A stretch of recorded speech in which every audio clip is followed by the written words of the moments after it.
സാരി ഉടുക്കുമ്പോൾ ശ്രദ്ധിക്കേണ്ട 15 കാര്യങ്ങൾ. കാലാവസ്ഥയ്ക്കും ശരീരഘടനയ്ക്കും നിറത്തിനും അനുയോജ്യമായ സാരികളാണ് ഉപയോഗിക്കേണ്ടത്. ഇരുണ്ട നിറമുള്ളവർ കറുത്ത നിറമുള്ള സാരികൾ ഒഴിവാക്കുക. വണ്ണമുള്ളവർ ശരീരത്തോട് ചേർത്ത് കിടക്കുന്ന നേരിയ സാരികൾ ഉടുത്താൽ വണ്ണം കുറവായി തോന്നും. കോട്ടൺ സാരിയാണ് മെലിഞ്ഞ ശരീരപ്രകൃതിയുള്ളവർ ഏറെ ഇണങ്ങുന്നത്. പട്ടുസാരികൾ ഉടുത്താൽ അല്പനേരം കാറ്റ് കൊള്ളാൻ ഇട്ട ശേഷമേ അവ മടക്കി വെക്കാവൂ, അല്ലെങ്കിൽ കരിമ്പനടിക്കാൻ സാധ്യതയുണ്ട്. പൊക്കം കുറഞ്ഞവർ പൂക്കളുള്ള ഡിസൈൻ സാരികൾ ധരിച്ചാൽ പൊക്കം കുറച്ചു കാട്ടുകയും വണ്ണം കൂടുതൽ തോന്നിക്കുകയും ചെയ്യും. കോട്ടൺ വെള്ളത്തുണിയിൽ വേണം പട്ടുസാരികൾ മടക്കി വെക്കാൻ. സാരി ഉടുക്കുമ്പോൾ ഞെറികൾ ഇടുന്ന കാര്യത്തിൽ പ്രത്യേക ശ്രദ്ധ വേണം. ബീഡ് വർക്ക് ചെയ്ത സാരികൾ ഉടുക്കാൻ ഭംഗിയുള്ളവയാണ്. മെറൂൺ, ചുവപ്പ്, പച്ച, ഗ്രേപ്പ് കളർ എന്നിവ പോലെ ഡാർക്ക് ഷെയ്ഡുള്ള സാരികളാണ് ബീഡ് വർക്ക് ഏറ്റവും ആകർഷണമാവുക.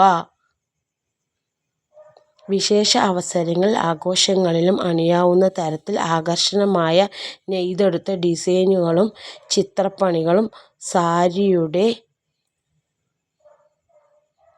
മാസ്മക സൗന്ദര്യത്തെ ശ്രദ്ധേയമാക്കും. പട്ട്, സിന്തറ്റിക്, സിൽക്ക് സാരികൾ ഇസ്തിരിയിടുമ്പോൾ നേരിയ തുണി മുകളിൽ വെച്ച് തേച്ചാൽ അധികമായുള്ള ചൂട് കുറയ്ക്കാൻ കഴിയും. അല്ലെങ്കിൽ അത് ഉരുകിപ്പോകുന്നതാണ്. എല്ലാവരും അത് പ്രത്യേകം ശ്രദ്ധിക്കണം. സാരികൾ ശക്തി കൂടിയ ഡിസൈൻ ലിസ്റ്റുകൾ ഉപയോഗിച്ച് കഴുകരുത്. സാരി ഉപയോഗിക്കുന്നതിന് അനുയോജ്യമായ നിറത്തിലും ഫോൾ പിടിപ്പിക്കുന്നതിലും തട്ടി വീഴാതിരിക്കാനും സാരി ഉടക്കി കീറാതിരിക്കാനും സഹായകരമാവും. പ്രായത്തിനനുസരിച്ചുള്ള നിറത്തിലായിരിക്കണം സാരികൾ തിരഞ്ഞെടുക്കേണ്ടത്.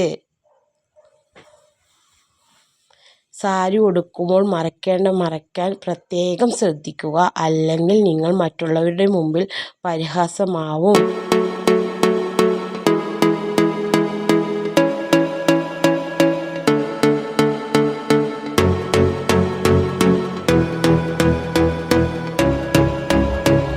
സാരി എന്നും സ്ത്രീകളുടെ പ്രിയ വസ്ത്രമാണ്. ഏതവസരത്തിലും ധരിക്കാവുന്നത്. തലമുറകളായി കൈമാറി വരുന്നതും ശാലീനയും അതേസമയം ആകർഷകവുമായ വസ്ത്രം സാരി ഉടുക്കുന്നതിന് വേണം. അതിൻ്റേതായ കാലാവസ്ഥയും കഴിവും അല്പം ശ്രദ്ധയോടെ സാരി ഉടുത്താൽ സൗന്ദര്യത്തിന് മാറ്റു കൂടുമെന്നതിന് സംശയമില്ല.